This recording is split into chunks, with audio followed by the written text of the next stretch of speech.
10 ways to spot pseudoscience in natural medicine. It's like this. We've worked in the natural health industry. We've worked in the pharmaceutical industries. They both have their pros and cons.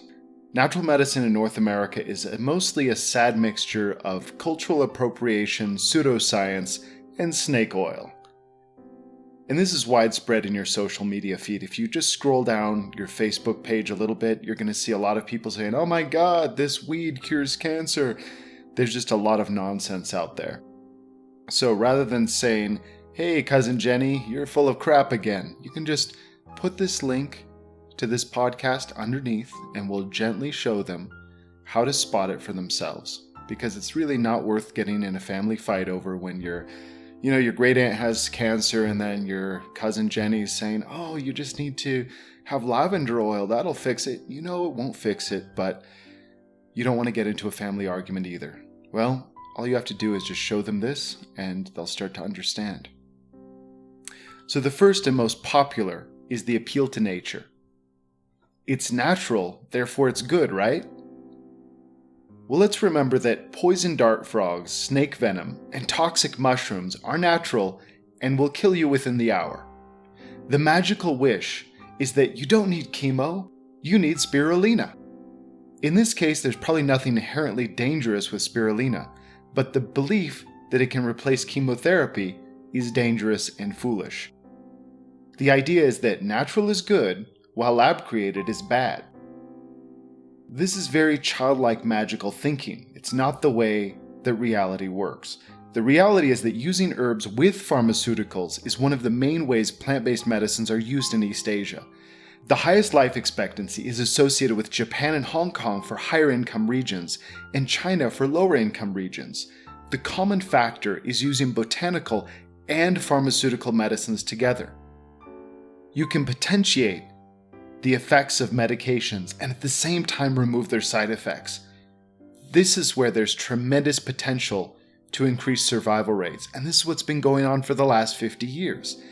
It's not that people are saying, "Oh, there's this magic mushroom in the woods, it's totally going to do the trick." There are times when Chinese medicine works, there are times when Western medicine works, and almost always when you combine both together intelligently, you get higher survival rates. So we want to make sure that we're using an integrated approach, that there's tradition and evidence supporting what we're doing, and we're going about it in an intelligent way. And you're probably not going to get that information in a Facebook feed. Number 2, tradition. People will say, "You should take this herb, which has been used for thousands of years." Do you know what else is ancient? Incest, cannibalism, human sacrifice, and all sorts of nastiness that we don't want in our societies today. However, we can also go too far the other way and throw out the baby with the bathwater and say, "Oh, well, that's traditional. It's traditional knowledge made by these savages in the woods. It's just garbage. We don't have to respect it." This is also a problem. Which brings us to number 3. Choosing pharmacology exclusively and ignoring tradition. Let's look at the other side of the coin. When people who have lived for thousands of years in a place tell you that taking a certain plant isn't a good idea, it's wiser than not to say, "Hey, these people maybe have something that they know that I don't." When you're using plant-based medicines, there will most likely be a strong cultural tradition behind it. I've met plant-based doctors from all over the world. The ones who are good will be the first ones to say, "Hey, yeah, you probably shouldn't take that plant. That one will mess you up if you take it at the wrong time." They have oral traditions based on humans chewing on plants for thousands of years. They remember the time that eating the wrong plants killed people and when those same plants saved lives. When people arrive and claim that they have discovered a super herb in the jungle, first of all, they didn't discover it. Some local person told them about it. But then when they arrogantly take that and ignore the local experts, they essentially toss thousands of years of experience in the trash. It's very arrogant, and this pride can and does lead to a fall. 10 years back, everyone was using mahuang, herba ephedra, for fat loss. They were doing something that would make Chinese doctors shake their heads and say, "No, buddy, that'll give you a heart attack." But these people thought, who cares, right? What do these savages know? Then, when people started dropping like flies from heart attacks, the FDA banned it. As a result, people who were taking this under the supervision of actual experts were getting off their asthma medications and starting to live like normal people. Suddenly they had no supply because it was being abused by people who weren't respecting the traditions. Using an herb without respecting its cultural traditions is disrespectful, risky, and frankly stupid. People died because they were misinformed. A better approach would be to say, they say not to take it with obesity. Why not? Then look deeper at the pharmacology. This question, rather than arrogant dismissal, leads to further investigation and medical breakthroughs. Our approach is to respect traditional vantage points so that they can aid us to search for scientific advancement. It's not enough to just say, okay, they've said this for 1,000 years. It's better to say, all right, they've said this for 1,000 years. Let's see why. Let's ask them from their perspective why, and then take the tools that we have, our modern scientific tools, and look in that direction. Generally, the people from the traditional vantage points think that's really cool. They want to see further as well. It's very possible to respect the cultural traditions and the science. I believe that where these meet is a good place to proceed. Number 4 is a big one, and this is no dose specification. The research will call for a certain dose. The tradition will call for a minimal pharmaceutically effective dosage. And yet, what is sold to people is very far below this. And this is something that you need to be cognizant of. About 11 years ago, we were in talks with a major natural health company in Canada for sleep medicine. And this particular formula has a very high success rate. We did a monograph for the Canadian government, we jumped through all the right hoops, and it was all going well. The median time for people to find relief while taking 9 capsules a day was around 2 weeks. This is incredible. People with severe insomnia, for years, within a 2-week period, by taking 9 capsules a day, the majority of them were getting back into a natural sleep cycle. This was the truth. However, they wanted to use 2 capsules a day instead of 9 and use a filler. Their argument was that they would lose their market if it was working long term. So if people took it for 2 weeks and they got better, the effects from this formula didn't require people to take the formula long term. They would be good after 2 weeks. The company was afraid that they would be losing profits in the long run. Also, they said that if it was strong enough to be effective, they could potentially be sued. If in court they said, well, it wasn't at a dose that's even effective pharmaceutically, then it limited the liability. We told them that they were short-sighted because they could take the market from the pharmaceutical companies if they were actually delivering on their claims. We explained that we get referrals by exceeding expectations. They couldn't see that far ahead and said we were naive and that the industry works this way. We knew that that was nonsense because the herbal pharmaceutical industry in China is a multi-billion-dollar business, and they do it by telling the truth and delivering on what they say. We hit an impasse and moved to China to consult with pharmaceutical companies. The industry in North America a decade ago, as it is today, was too immature to see the nuance of what was possible. Number 5. Appeal to celebrity. This is the argument that doctors, scientists, and celebrity MDs say so. A celebrity doctor from a great Western medical school knows about as much as you do about herbs when you come out of high school.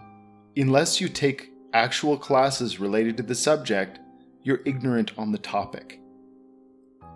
Lon and I have studied Chinese medicine for the majority of our lives. Please do not ask us for advice on cardiology or brain surgery. That is outside of our scope, and we have no business talking about it even if we read the studies. For a celebrity doctor on television to be talking about plant-based medical studies, they're talking outside of their scope of practice, which by definition makes them a quack. You hear this a lot as well with multi-level marketing companies.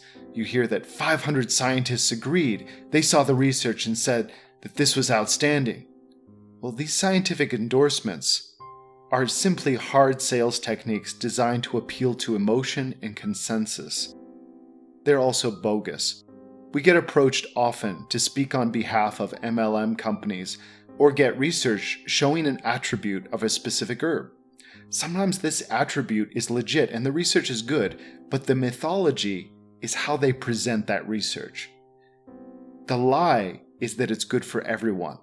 It's supported by hundreds of MDs and scientists. Well, let me tell you a secret.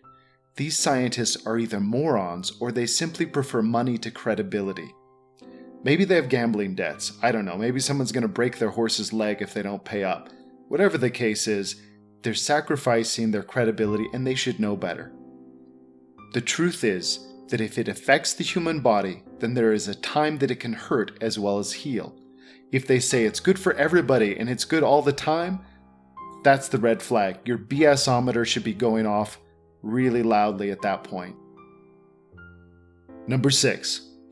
People will say our herbs are pure because they are organic and from a certain region. Let's say they're organic and they're from Switzerland.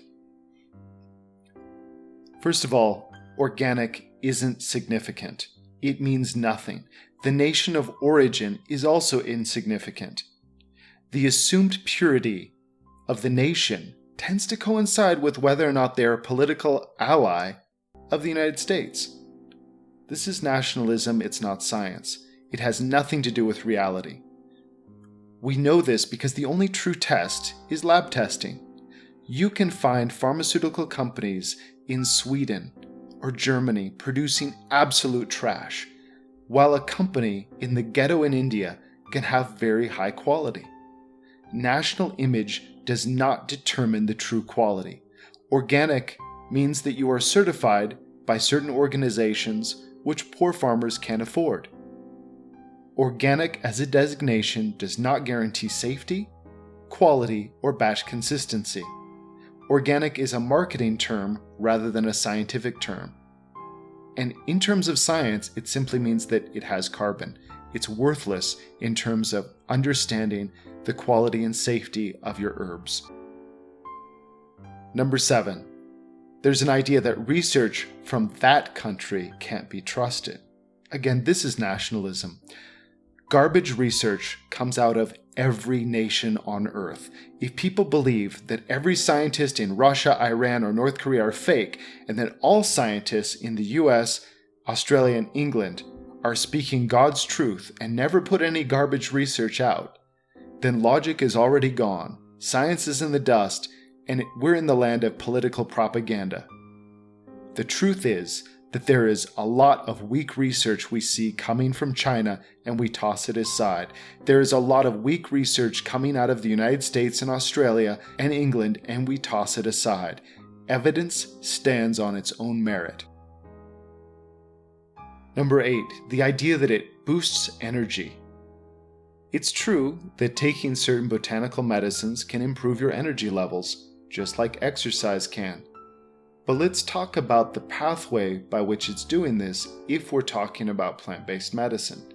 Is it increasing your mitochondria's ability to produce ATP? Is it helping to adjust the immune system? All of these will play a role.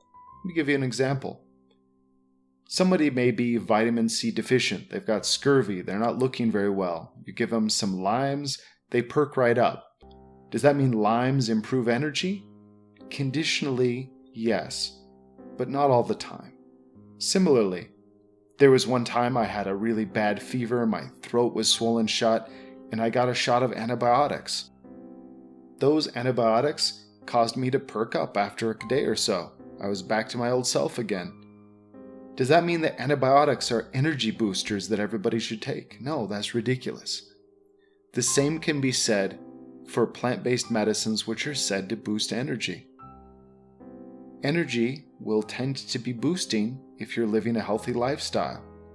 So how is it boosting energy? Is it increasing hemoglobin? Is it activating your ATP? Is it helping with your immune system? Is it helping to adjust your hormones? Generally speaking, you have to know what's blocking your energy production, what's blocking your overall health, then you can address it. So when you see a plant that's supposed to boost energy, doesn't mean that it doesn't necessarily boost energy, but it does merit the follow-up question, how does it boost energy and for whom? Number 9 is lack of quality sources. If someone is selling a product, find another source instead of looking at their website telling you what this product does. When you're looking for information, Google is a great place to look. However, if you want it to be more scientific and more accurate, please try Google Scholar or PubMed, or even if you know Chinese well enough, then try cnki.net or wanfandata.com.cn. There are a lot of research that you can see by yourself what this product or what this plant or herb does exactly. Number 10. The assumption that the guy behind the counter is competent. That old guy in Chinatown selling herbs may not be a real herbalist. In fact, from personal experience, I know that there are people who have come to North America to make money, and maybe they were a bus driver back in Hong Kong. They're somebody with no real information. I've personally seen this more than 3 times in my life, that the person who was running the place had no formal or traditional education in what they were doing. They're selling herbs to the general public, and sometimes doing a good job, sometimes messing people up. Here's the scoop. East Asia, all of East Asia, has degree designations for herbal doctors. The guy in Chinatown, who may be a bus driver, can and does hurt people through his lack of knowledge. He could just be trying to make money and head back to Hong Kong to retire. Look for at least a master's degree from their home country and an NCC-AOM certification. That's the National Certification Commission for Acupuncture and Oriental Medicine, and this is what almost all states in the United States go by. Today, Chinese medicine in East Asia and most of North America is overseen by medical boards. You should be able to look the person up. At the same time, I see people at vitamin stores and natural health stores spitting out nonsense as confident advice. Thank God what they are selling is most likely below the effective dosage and only sawdust. Of course, some stores pride themselves on quality. A friend of ours went to a major chain organic food store when she had a cold. The guy in the aisle told her to take ginseng. If you listen to our podcast, When Ginseng Can Kill You, and 7 other times not to take it, you can guess what happened next. It wasn't pretty for her. The next time one of your Facebook friends posts a well-meaning post about the miraculous benefits of a certain herb, please post this podcast as a reply. Let them listen and understand for themselves the nuances that go into plant-based medicine. This can provide them with the tools necessary to determine for themselves whether that information is true and appropriate for them.